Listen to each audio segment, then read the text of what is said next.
Tangiye tubasuhuza inshuti bavandimwe mwese mukomeje kudukurikira, mukomeje kudutiza amaboko, mukadutiza n'umutima yewe n'amatwi yanyu kugira ngo mukurikire ibyo tuvuga ndetse munumve inyinshi dutanga, nimba bishobora mujye munazubahiriza.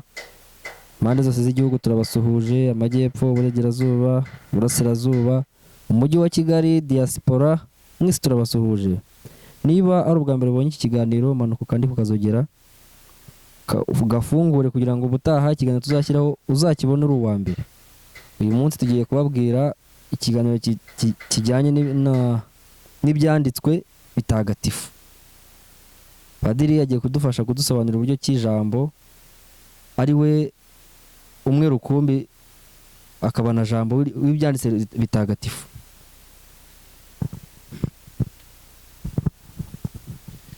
Bavandimwe, Kristo Yezu akuzwe. Dushimishijwe no kubona aka kanya ko kongera gukomeza n'inyigisho za Kiliziya. Uyu munsi uko Alex yaramaze kubitubwira, turareba ibyanditswe bitagatifu, tureba aho Kristo jambo w'Imana ahuriye n'ibyanditswe bitagatifu, ndetse nk'uko ari we jambo wigize umuntu, niyo byanditswe bitagatifu byateguriraga, nk'uko turaza gukomeza kubizirikana, tuzanakomeza kubizirikana. Kubigira rero no kubisoma no kubimenya bikaduha kurushaho kumenya Kristo jambo w'Imana wigize umuntu. Reka dutange isengesho rero kugira ngo dusabe Roho Mutagatifu adufashe gucengerwa n'ijambo ry'Imana ndetse n'iby'Imana yaduteguriye byose, kugira ngo twakire ubuzima bwayo. Ku izina ry'Imana Data na Mwana na Roho Mutagatifu, amina. Ngo na Roho Mutagatifu usanganye imitima y'abakwemera bagukunda, uhereze Roho wawe byose bibe bishya, n'isi izabone guhinduka. Dusabe Mana wamyeshije bakwemera Roho Mutagatifu, turagusaba kubwirizwa nawe, gukunda ibitunganye no kunogerwa nawe iteka, ku bwa Yezu Kristo umwami wacu, amina. Ku izina ry'Imana Data na Mwana na Roho Mutagatifu, amina. Tugiye gukomeza rero tureba ibyanditswe bitagatifu. Ingingo ya mbere igira iti Kristo jambo rimwe rukumbi ry'ibyanditswe bitagatifu. Dukomeje na Gatigisimu ya Kiliziya na nimero 101 igira iti mu bwicishe bugufi bw'ubuntu bwayo Imana yihishuriye abantu, ibavugisha ikoresheje imvugo ya kimuntu. Mu by'ukuri amagambo y'Imana yavuzwe mu ndimi z'abantu afata isura y'imvugo ya kimuntu, nk'uko jambo w'Imana Data uhoraho yemeye kwigerekaho ubumuga bw'umubiri wacu agasa n'abantu. Nimero 102 mu magambo y'ibyanditswe bitagatifu uko byakabaye, Imana jambo irindi, Imana nta rindi jambo rindi yavuze ritari jambo we umwe rukumbi, ari we yatubwije byose uko byakabaye. Ko tubibona mu ibaruwa yandikiwe Abahebureyi, umutwe wa mbere, umurongo wa mbere kugeza ku wa 3. Nifuza ko twayisoma tubwira jambo uwo ari we, ndetse nuko Imana ari we yaremesheje ibintu byose iyo biva bikagera, akaba ari nawe uhagaritse byose ku bubasha bw'ijambo rye. Iragira iti Imana imaze kubwira abasokuruza bacu kenshi no ku buryo bwinshi ikoresheje abahanuzi, natwe muri iyi minsi turimo ari nayo y'imperuka yatubwirishije umwana wayo, ari we yageneye kwegurirwa byose, akaba ari nawe yabiremesheje byose iyo biva bikagera. Mwana uwo ni we buranga bw'ikuzo ry'Imana n'ishusho rya kamere yayo, ni nawe kandi uhagaritse byose ku bubasha bw'ijambo rye. Amaze rero kuhagira abantu ibyaha byabo, yicaye iburyo bwa nyirikuzo mu ijuru, asumba atya abamarayika, kuko izina yahawe ritambutse kure ayabo. Gatigisimu ya Kiliziya nimero 103 ikomeza igira iti kubw'iyo mpamvu Kiliziya yakomeje buri gihe kubaha ibyanditswe by'Imana nk'uko yubaha umubiri wa Nyagasani. Ntihwema kwereka abayoboke ba Kristo umugati w'ubuzima ikura ku meza y'ijambo ry'Imana n'umubiri wa Kristo. Mu byanditswe bitagatifu Kiliziya ironkamo ubutaretsa ifunguro ryayo n'imbaraga zayo, kuko muri byo ntiyakiramo gusa ijambo ry'abantu, ahubwo icyo biri cyo mu by'ukuri. Bivuga ngo ijambo ry'Imana niryo yakira mu byanditswe bitagatifu. twareba nk'ibaruwa ya mbere Pawulo mutagatifu yandikiye Abanyatesaloniki umutwe wa 2 umurongo wa 13.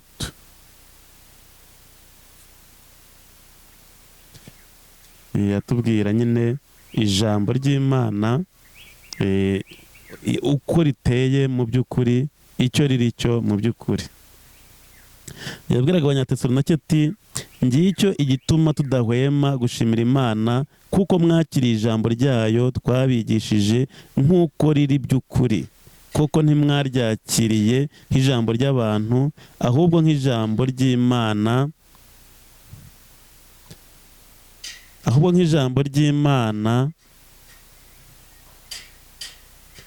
rigaragariza akamaro karyo muri mwebwe abemera.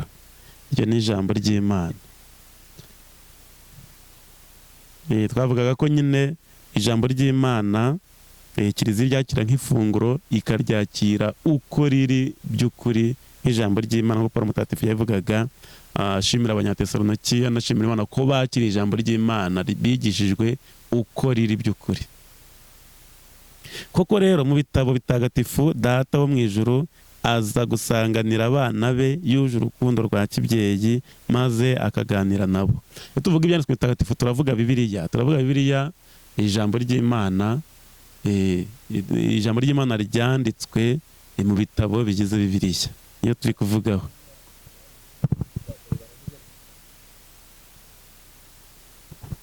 Uyu munsi turavuga Bibiliya, ntabwo turavangamo ibindi, kuko buri abandi bemera bafite nabo ibindi bafite impamvu zabyo. Twe turavuga Bibiliya rero niyo turi kureba, niyo tugiye gusesengura uburyo ari ijambo ry'Imana n'uburyo ryatugezeho, ibyo turi bwibandeho. Koko rero mu bitabo bitagatifu Data wo mu ijuru aza gusanganira abana be yuje urukundo rwa kibyeyi maze akaganira nabo. Ukuri kw'ibyanditswe bitagatifu no kuba byarahumekewemo n'Imana. Tugiye kureba ese ni ikihe cyizere twaha ibyanditswe bitagatifu, ni ubuhe buremere twabiha kugira ngo byakiranwe icyubahiro gikwiye. Ese kuba byarahumekewemo n'Imana bivuga iki? Imana niyo mwanditsi w'ibyanditswe bitagatifu, niyo auteur, niyo mwanditsi w'ibitabo bigize Bibiliya. Ukuri kw'Imana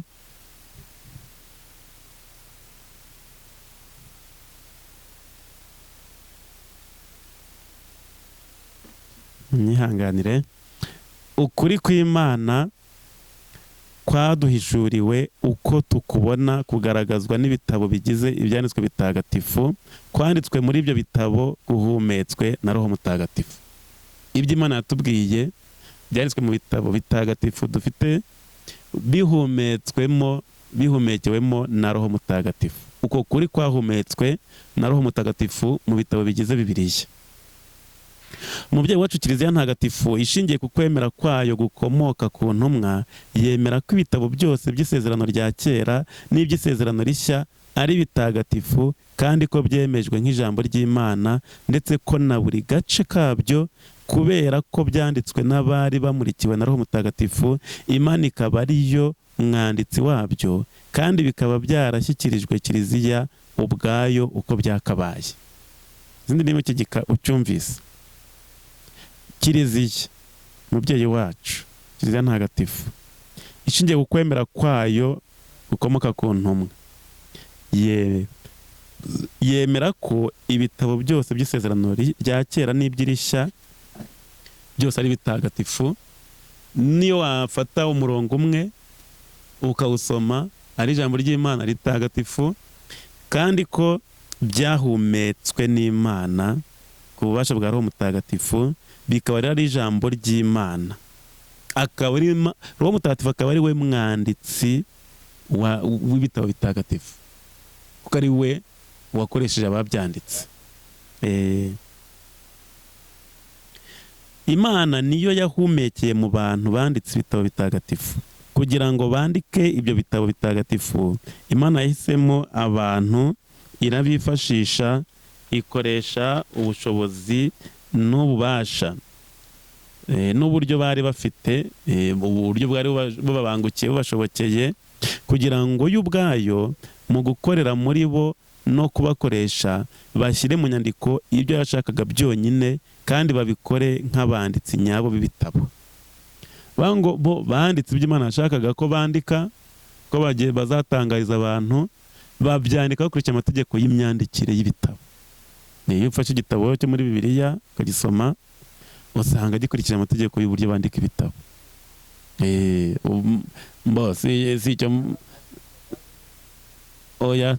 Si icyo mvuga, ndavuga ko igitabo ko cyanditse gikurikije amategeko y'uko bandika ibitabo. Hanyuma kuba original ni uvuga ngo ni inyandiko ya mbere yanditswe n'intoki. Nabyo hari ibyo tugifite bikibitswe, rero tukabigira ikiganiro cyihariye kivuga ngo ibi bibitswa aha, ariko iyo dufite ni iyandukuwe ivuye mu icapiro, naho original ni izanditse n'intoki, kuko imprimori yaje nyuma mu myaka y'igihumbi na za 600. Ibitabo rero byahumekewemo n'Imana byigisha ukuri. Bityo rero kubera ko ingingo zose zivugwa n'abanditsi bahumekewemo n'Imana zigomba gufatwa nk'ingingo za Roho Mutagatifu, ni ngombwa kwemeza ko ibitabo by'ibyanditswe bitagatifu byigisha bidasubirwaho mu budahemuka, kandi nta kwibeshya, ukuri Imana yishakiye ko gushyirwa mu nyandiko nk'amabaruwa matagatifu Imana yandikiye abantu kugira ngo dukire. Sinima ingingo yumvise ngo ibitabo byo muri Bibiliya byigisha ukuri kw'Imana uko byahumekewemo n'Imana, kubera ko ingingo zivugwa n'abanditsi bahumekewemo n'Imana zigomba gufatwa nk'ingingo za Roho Mutagatifu. Bityo ni ngombwa kwemeza ko ibitabo by'ibyanditswe bitagatifu byigisha bidasubirwaho mu budahemuka, nta kwibeshya, ko byigisha ukuri Imana yishakiye ko gushyirwa mu nyandiko, mbese bigafatwa nk'ibaruwa Imana yandikiye abantu. Ni nk'ibaruwa ntagatifu Imana yoherereje abantu. Yego, ariko byose bigambiriye kugira ngo umukiro wa muntu niwo uza ku isonga. Nicyo cyatumye Imana imurikira abantu kugira ngo bandike amagambo azabahesha umukiro. Nyamara ariko ukwemera kwa Gikristo si iyobokamana rishingiye ku gitabo. Ubukristo ni iyobokamana rishingiye ku ijambo ry'Imana. Ijambo n'inyuguti nkuru, si ijambo ryanditse ariko ari ikiragi ritavuga, ahubwo ni ijambo wigize umuntu kandi muzima, ijambo w'Imana. Birumvikana? Oya, niwe wabivuze, nuko ari wabivuze. Ijambo, twavuze ngo ibyanditswe bitagatifu na jambo bahuriye he? Ibyanditswe bitagatifu ni ijambo ry'Imana. Iryo jambo ry'Imana rero, jambo w'Imana ni Kristo. Niyo tuzabona mu minsi iri imbere ngo nuko ahera kuri Musa n'abandi bahanuzi abasobanurira ibimwerekeyeho biri mu byanditswe bitagatifu. Bavuga ngo ibyanditswe bitagatifu ni ukugira ngo tumenye Imana, ariko Imana twigaragarije neza mu mwana wayo Yezu Kristo. Bityo ntabwo ari inyandiko ziri aho zidafite igisobanuro, zimeze nk'inyuguti zibereye aho, ahubwo ni ijambo muzima wigize umuntu. Aho rero urumva ko hakomeye, asaba kwitondera kugira ngo ridasigara ari inyuguti zapfuye zitifitemo ubuzima. Ni ngombwa ko Kristo jambo rihoraho iteka ry'Imana nzima ku bwa Roho Mutagatifu adufungura ubwenge bwacu ngo tujye twumva ibyanditswe nk'uko yabikoreye intumwa ze. Reka turebe ivanjiri yanditswe na Luka 24 umurongo wa 45, aho Yezu wazutse yahuguye ubwenge bw'intumwa kugira ngo bajye bumva ibyanditswe. Bityo rero hariya tukaba tuvuze ngo kugira ngo ijambo ry'Imana ritaba nk'inyuguti ziraho zidafite icyo zimaze, ni ngombwa ko Roho Mutagatifu adufungura amaso yacu kugira ngo twumve neza ibyanditswe. nuko arababwira ati ibyo ni byo nababwiraga nkiri kumwe namwe, nti ni ngombwa ko huzuzwa ibinyerekeyeho byose byanditswe mu mategeko ya Musa, mu bitabo by'abahanuzi no muri Zaburi. Ahera ko ahugura ubwenge bwabo ngo bajye bumva ibyanditswe. Urabyumva? Bawo ntabwo dushobora kumva ibyanditswe tudahuguwe ubwenge na Kristo. Kwa kuntu umuntu avuga ngo ngenzi gusoma Bibiliya, ntimugire icyo mumbwira, ntimugire icyo munsobanurira, njyewe ndayisomera. Ntushobora gusoma Bibiliya ngo yumve Kristo adahuguye ubwenge bwawe, abikoresheje imbaraga za Roho Mutagatifu. Utemera ntabwo nyine Roho Mutagatifu yagukoresha gute se, yagukoreramo gute utemera? Roho Mutagatifu akorera mu bemera Imana, nibo babasha no kumwakira. Ubutaha tuzareba umurimo wa Roho Mutagatifu. Roho Mutagatifu niwe usobanurira abantu ibyanditswe bitagatifu. Tubivuga no mu gitero cya Gatigisimu ngo Roho Mutagatifu tura muri twe atumarira iki? Roho Mutagatifu tura muri twe atuma tugira ubugingo bw'Imana, akatubera urumuri rutwumvisha neza inkuru nziza ya Yezu Kristo, akatuha n'imbaraga zo kuyikurikiza twishimye. Udafite Roho Mutagatifu ntiwakumva iby'Imana, kuko nta buzima bw'Imana waba wifitemo. Ntushobora kumva iby'Imana, ntushobora kumva inkuru nziza ya Yezu Kristo, ntushobora no kuyikurikiza. Roho Mutagatifu niwe udushoboza ibyo ngibyo. Ndimo ndakubaza nti buriya wabwirwa n'iki ko Roho Mutagatifu yakugezemo? Yego nibyo, ndavutse, wenda ndabatijwe ko ababyeyi banjye bemera, cyangwa se nubwo batemera ndakuze, ndiyigiye, ndabatijwe, amasakaramentu, ndakomejwe, ariko ndacyari kugenda gutyo gusa mu kigari. Njye nabwirwa n'iki ko Roho Mutagatifu yantuyemo, yangezemo? Ngiye kuguha ibimenyetso bibiri. Cya mbere zaravuga ati nimwumva amagambo yanjye mukayemera mukayakurikiza, njyewe na Data, ati uwumva amagambo yanjye akayakurikiza, Data aramukunda nanjye nkamukunda, tukaziwe tugatura iwe. Na Roho Mutagatifu barazana. Iyo ukunda Imana ugakurikiza ugushaka kwayo, uyikinguriye ikaguturamo. Roho Mutagatifu akaduha ibimenyetso by'umuntu uyoborwa na Roho Mutagatifu, akabitandukanya n'uyoborwa n'umubiri. Umuyoborwa n'umubiri uvuga ngo uyoborwa n'irari ry'umubiri, n'uyoborwa na Sekibi. Kabone nkubwira ibikorwa by'umubiri, uhite wumva, niwumva ufitemo igikorwa umenye ko utaremera kuyoborwa na Roho Mutagatifu. Hanyuma niwumva nta na kimwe ufite, umenye ko Roho Mutagatifu akuyobora mu buryo bwuzuye. Hanyuma ndakubwira nyuma ibikorwa bya Roho Mutagatifu. Ibikorwa by'umubiri birigaragaza: ubusambanyi, ubuhabara, ubwomanzi, gusenga ibigirwamana, kuroga, kwangana, gukurura intonganya, ishyari, uburakari, kwikuza, amazimwe, amakimbirane, inzika, ubusinzi, ubusambo n'ibindi nk'ibyo. Atabakora nk'ibyo nta murage bazahabwa mu ngoma y'Imana. Ubuzemo na kimwe muri ibi ngibi byose, ibyo waba ufite muri ibyo byose dusomye, ntiwaburamo nka bitanu. Ngaho rero reka twumve ibikorwa bya Roho Mutagatifu. Ibikorwa bya Roho, ababikurikiza nibo bayoborwa na Roho. Naho imbuto ya Roho ni urukundo, ibyishimo, amahoro, kwihangana, ubugwaneza, ubuntu, ubudahemuka, imico myiza, kumenya kwifata. Ataba Kristo Yezu babambye ku musaraba umubiri wabo n'ingeso mbi ndetse n'irari. Niba tubeshejweho na Roho, nituyoborwe na Roho. Uti nabwirwa n'iki ko nyoborwa na Roho Mutagatifu? Se ntiwabonye igisubizo?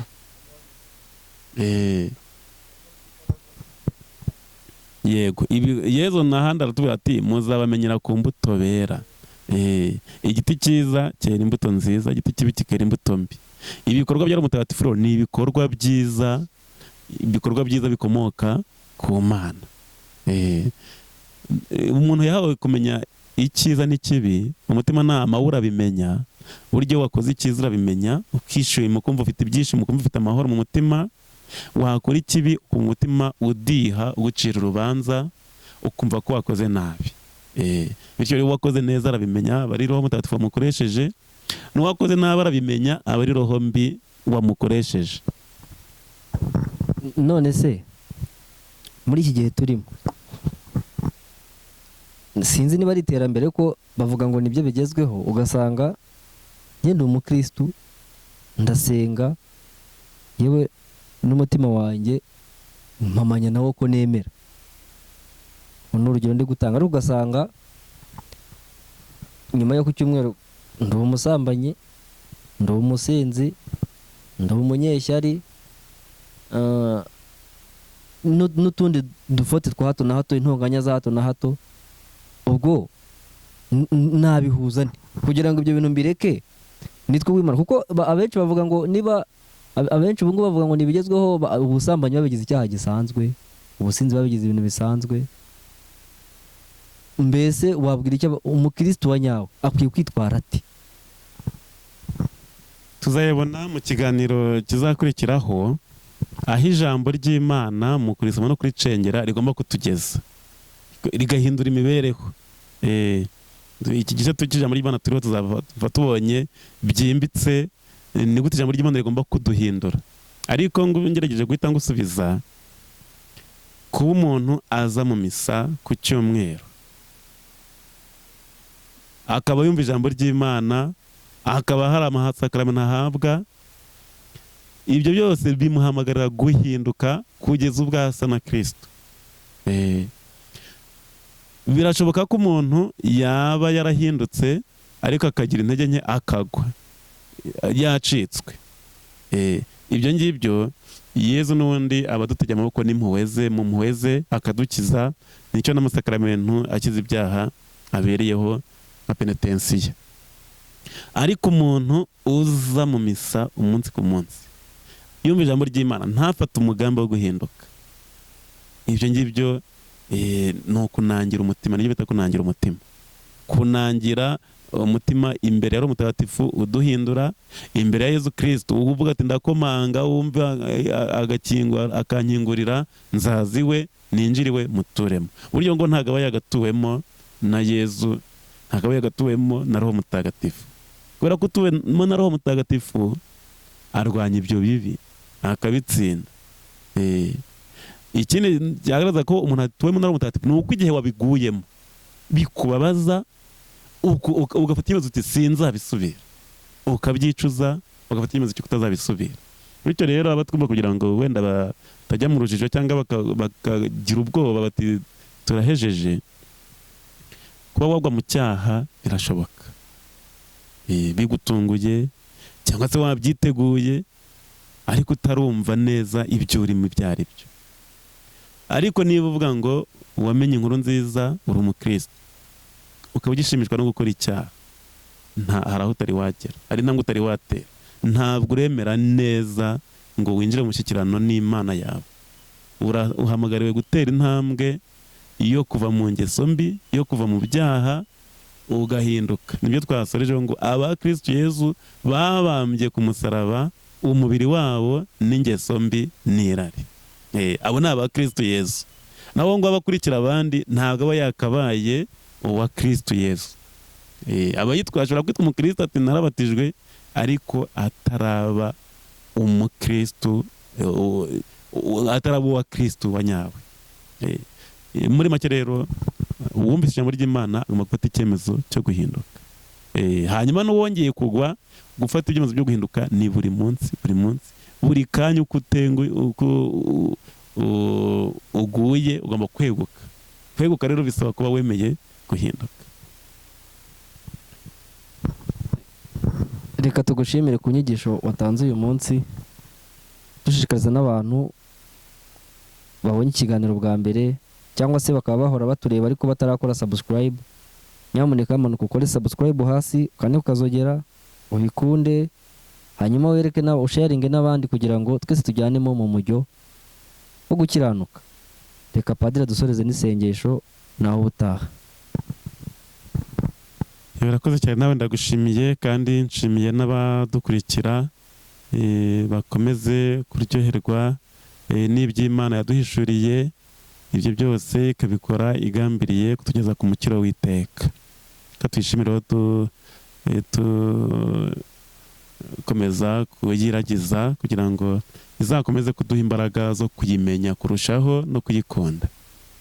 Ku izina ry'Imana Data na Mwana na Roho Mutagatifu, amena. Nyagasani Mana yacu, turagushimira ko watugejejeho inyandiko yawe y'urukundo, ibyanditswe bitagatifu, utubwiriramo gushaka kwawe, utubwiriramo inzira itugeza ku mukiro w'iteka. Turagushimira ko muri Yezu Kristo umwana wawe watwibwiye bihebuje, ukatumenyesha urukundo dukunda byahebuje, kandi ukatumenyesha natwe inzira tugomba kunyuramo kugira ngo twakire neza urwo rukundo, maze rutugeze ku busabane bwuzuye nawe. Komeza rubane natwe, uduhe imbaraga zo gukora ibikushimisha, maze tukubera abana bagenerwa murage bizihiye ingoma yawe, ku bwa Kristo umwami wacu, amen. Nyagasani nabane namwe, shora byose nabaha umugisha, Imana Data na Mwana na Roho Mutagatifu, amen.